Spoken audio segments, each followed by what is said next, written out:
그래서 대표 문제로 측정을 해놓고, 사례 문제, 준사례형 문제처럼 되어 있는데요. 자, 보세요. 기초지자체 A의 자치사무에 대한, 자치사무입니다. 자치사무는 보장이 크죠, 그죠? 이에 대한 광역단체, 그 다음에 행안부, 감사원, 막 다 나오네요. 등의, 이제 국가기구인데, 하여튼 국가기구와 상급단체, 이들의 이제 어떤 자치사무 감사, 이런 것들이 결론이 막 다 다르죠. 일단, 결론부터 한번 써보겠습니다. 이 광역자치단체하고 행안부 장관, 즉, 중앙정부죠. 중앙부처. 이 둘은 결론이 똑같아요. 우리 판례가. 여기 이제 최신 판례가 엊그제 나온 건데, 광역지방자치단체나 여기 이제 선례가 먼저 나와 있었죠. 요거부터 먼저 볼까요? 감사원은 우리 현재가 포괄적 감사설을 취합니다. 포괄 감사설. 그래서 감사법에 가면은 나중에 통치구조 가면 이제 지문으로도 나오는데, 조문 내용이 이제 지문으로도 나오는데, 그 감사원의 권한이 아주 포괄적이거든요. 예, 그러다 보니까 통 큰 권한이에요. 그러다 보니 그 지방자치단체의 자치사무까지도 구분 없이 필요에 따라서 다 감사할 수 있도록 되어 있습니다. 근데 그 조항이 지방자치단체가 한번 너무 포괄적이라 위헌이다 해가지고 위헌직을 했었는데, 우리 현재가 이 감사원의 높은 독립성, 예, 중앙부처와 다르게 이렇게 대통령의 지위를 받지 않도록 이게 독립기구로 되어 있잖아요. 그죠? 그러다 보니까 높은 독립성, 거기다가 국가행정의 통일성. 그러니까 이제 지방행정도 원래는 이제 전체 국가행정의 일부잖아요. 분배받은 거니까. 그래서 이제 전체 국가행정의 통일성과 감사원의 높은 독립성을 고려할 때, 자, 이런 포괄적인 감사가 감사원의 경우는 어울린다라고 했습니다. 자, 그래서 이제 우리가 결론 지으면 포괄적인 감사가 허용된다는 견해거든요. 헌재에 따르면. 그런데 이제 행안부처럼 이제 중앙부처들, 이 중앙부처들에 대해서는 우리가 옛날부터 제한감사설.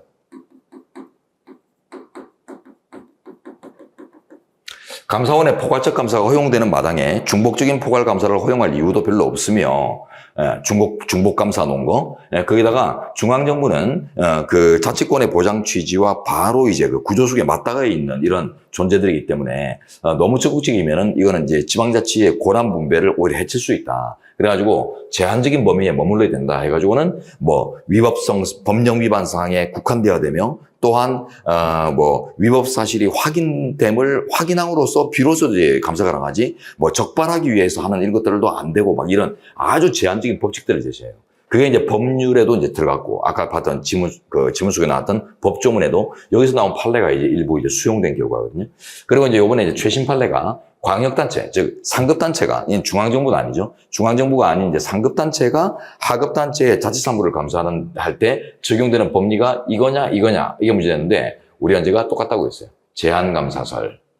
마찬가지다. 얘도 독립성 같은 것들이 감사원에 준하는 정도로 없고, 이거 그러잖아요. 감사원하고 유사한 게 아니라 오히려 중앙정부하고 이제 유사하니까, 한 틀 속에 이렇게 수직적인 틀 속에 있잖아요. 그러다 보니까 이제 마찬가지로 이제 제한감사에 머무르야 된다. 요게 이제 큰 구조인데, 그 안에서 조금 더 세밀한 최신 판례 논거가 있기 때문에 그거 좀 추가하시면 되겠습니다. 자, 들어가 보죠. 자, A, B, C 이렇게 A, B 감사원 이렇게 진행했습니다. 자, 보십시오. A, 기수단체 자치사무에 대한 B, 광역단체의 감사 과정에서 사전에 감사 대상으로 특정되지 아니한 사항에 관해 위법 사실이 발견된 경우 당초 특정된 감사 대상과 관련성이 있어 함께 감사를 진행해도 절차적인 불이익을 받을 우려가 없고 해당 감사 대상을 적발하기 위한 목적으로 감사가 진행된 것으로 볼 수 없는 사항에 대해서는 감사 대상의 확장 내지 추가가 허용된다라고 하는데, 이게 오지문으로 많이 나와요. 확장 내지 추가 허용. 요거 이제 잘 기억하세요. 원칙적으로는 함부로 확장 추가하면 안 됩니다. 이런 이제 원칙적으로는 안 된다고요. 원칙적으로는 안 되는데, 다만 이제 일단 이제 감사 대상이 이제 특정돼야 돼요. 원래 이제 상급단체나 중앙행정부가 감사를 할 때는 제한감사설의 취지에 따라서 감사 대상을 특정해야지만 된다고 합니다. 그래서 감사 대상을 한정도 안 하고 마구잡이로 쑤시고 후비고 이런 것들은 이 제한감사설의 취지를 넘거든요. 특정해야 된다. 이걸 이제 관찰하려고 보니까 애초에 특정되지 않은 것들을 자꾸 들어가가지고 이렇게 발전시키는 것들이 결국 이제 특정 안 하고 하는 거나 마찬가지가 될 수 있기 때문에, 그래서 우리 현재는 원래 원칙적으로 감사 대상을 특정해야 되기 때문에 그래서 함부로 확장이나 추가는 안 된다고 봐요. 그렇지만 예외적으로 이제 그 감사의 효율성과 지방자치권 보장의 그 조화 관점에서 허용될 수 있다고 하는데요. 자, 그 조건이 당초에 특정된 감사 대상과 어떤 관련성이 있고, 그래서 한목에 이제 확장해서 발전적으로 이제 감사를 받는 것들이 오히려 불이익이 되지 않는 경우, 불이익이 없는 경우. 네, 그래서 이제 따로따로 또 받는 것보다는 두 번에 나눠서 받는 것보다는 한 번에 이제 어차피 감사 받을 때 같이 받는 게 훨씬 더 유리한 경우를 있을 수 있거든요. 네, 그런 경우에만 예외적으로 확장 추가가 가능하다라는 게 우리 판례입니다. 아주 예외적 가능성입니다. 예외적 허용. 이게 원칙적으로 허용된다 해도 틀리고 아예 안 된다고 해도 틀려요. 네. 자, 그 다음에, 그래서 원칙적으로 허용된다, 틀리죠. 허용되지 않는다, 틀립니다. 예, 그런 두 가지 이제 오지문도 대비하시고 이미 나와 있어요. 자, 그 다음에 2번. 광역단체가 A 기초단체의 자치사무에 대한 감사에 착수하기 위해서는 감사 대상을 특정하고, 이미 나온 거죠. 예, 이미 처리가 된 겁니다. 특정하고, 특정된 감사 대상을 사전에 통보해야 된다. 자, 여기 이제 사전 통보, 요게 이제 좀 문제인데, 이 사전 통보가 일반적이지 않습니다. 그래서 특정해야 되는 거 요거 맞거든요. 근데 이제 사전 통보해야 된다 요거는 틀렸어요. 그래서 요즘은 이제 날아가는 건데, 해설을 가보면은, 딱 요 정도만 나와 있는데, 조금 더 설명드리면은, 우리 지방자치관계법에 가면은, 그 연간 감사계획 제도라는 게 있거든요.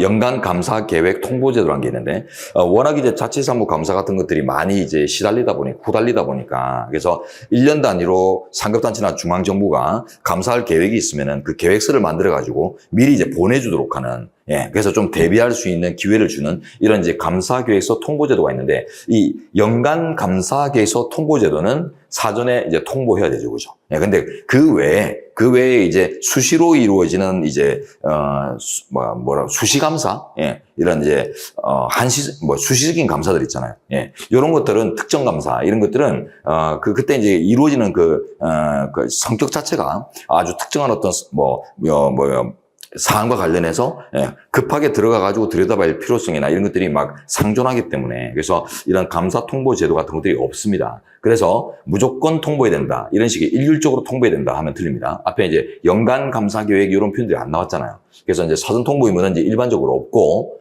특정만 하면요. 그래서 특정 의무는 있지만 통보 의무는 이제 일반적으로 없는데 다만 이제 연간 감사 계획 통지 제도라는 건 있다.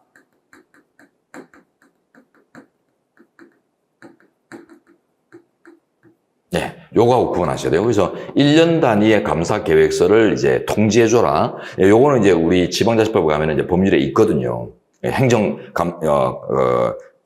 감사법 이런 데 가면 있어요. 있는데, 자, 근데, 이 연간 단위의 감사 계획이 아니고 이제 수시감사, 예, 이런 것들은 없어요. 예, 그래서, 요게 이제 수시감사, 이게 말이 특징이 안 되는데, 특정감사라고 해도 되고요. 예, 특정감사, 특정한 시기에 특정한 사안에 대해서 이루어지는 이런 이제 특정감사 같은 경우는 특별감사라고 할까? 네, 용어를 우리 현재가 특정을 안 하는 바람에, 예, 막 잡아내기는 쉽지 않은데요. 자, 이제 특별감사라고 하죠.